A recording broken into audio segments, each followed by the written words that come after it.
احترام بھائیوں، دوستوں اور بزرگوں، اللہ جل جلالہ عم نوالہ نے دو فیصلے کیے ہیں اور اللہ کا فیصلہ اٹل ہوتا ہے۔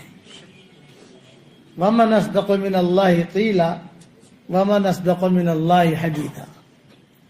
اللہ کی بات تجربے کی بنیاد پر نہیں ہوتی، دنیا والوں کی باتیں تجربے کی بنیاد پر ہوتی ہے، اللہ کی بات اس کے علم کی بنیاد پر ہوتی ہے۔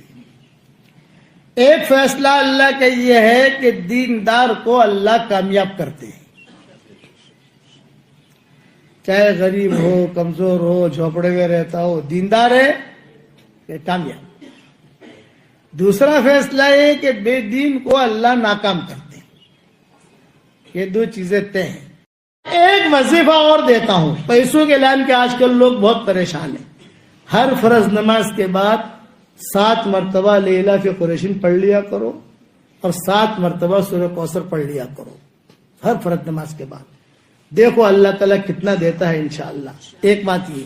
دوسرا کہ جب پیسے آپ گنو نا، جو پوٹلی ہوتی ہے نا جس میں پیسہ رکھتے ہو، 1 لاکھ روپیہ 2 لاکھ روپیہ، یا تمہارا دجالی کارڈ ہوتا ہے نا، دجالی کارڈ سمجھ گئے، MTNL کہتے ہیں کہ ATM کہتے ہیں، پتہ نہیں، وہ بچوں کے پاس ہوتا ہے، وہ کہتے ابا آپ بھی رکھو، مجھے کیا ضرورت ہے بھائی، مجھے اس کی ضرورت نہیں ہے، اپنی ضرورت اللہ پوری کر لیتا ہے۔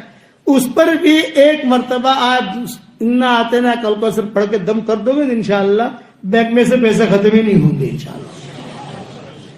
جب بھی پیسہ گنو نا، جیسے پیسہ گنتے اندر رکھتے ہیں، تو 1 مرتبہ سورہ کوثر پڑھ کے دم کر دو، بہت مجرب ہے، بہت مجرب، سلف صالحین کا معمول تھا۔ اور 3 نصیحتیں بات ختم کرتا ہوں۔ یعلم سرکم، تمہارے باطن کو اللہ جانتا ہے، وجہرکم، تمہارے ظاہر کو جانتا ہے، ویعلم ما تکسبون، جو تم کرتے ہو وہی معلوم ہے۔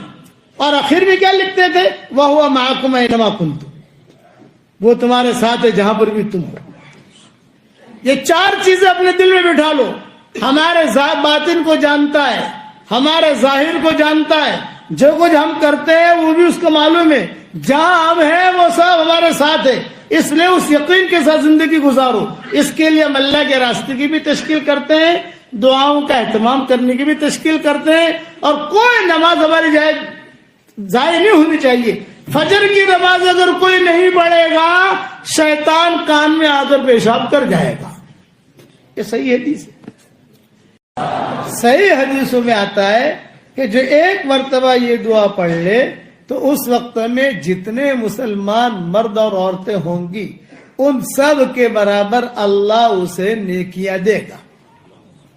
یہ صحیح حدیث ہوگی، کوئی اس حدیث کا انکار نہیں کر سکتا، کیونکہ سب علماء کا اتفاق ہے۔ میری جو کتاب میں لکھتا ہوں، چاہے مومن کے ہتھیار کی شکل میں ہو، 26 صورتوں کی شکل میں ہو، بکھرے موتی کی شکل میں ہو، قرآن شریف کے ترجمے کی شکل میں ہو، تفسیر کی شکل میں ہو، تو پہلے پیج پر میں اسے ہائی لائٹ کرتا ہوں، لیکن مسلمان کم سے کم 1 مرتبہ پڑھ تو لے۔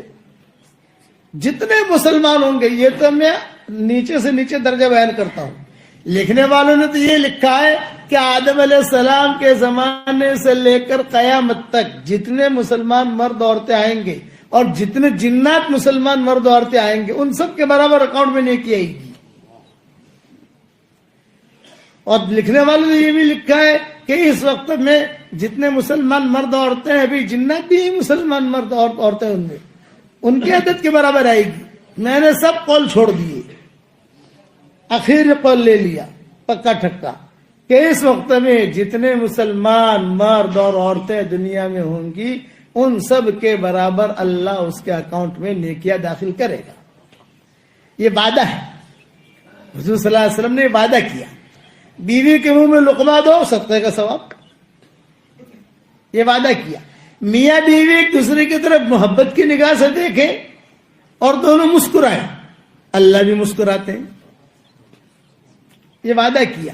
میاں بیوی دونوں ایک دوسرے سے مصافحہ کریں محبت کے ساتھ، تو 10 انگلیاں اس کی 10 انگلیاں اس کی، تو دونوں کے گناہ ایسے جھڑتے ہیں جیسے نل میں سے پانی کھولے تو پانی کا دھڑ دھڑ دھڑ دھڑ نیچے گرتا ہے، ایسے گناہ جھڑتے ہیں۔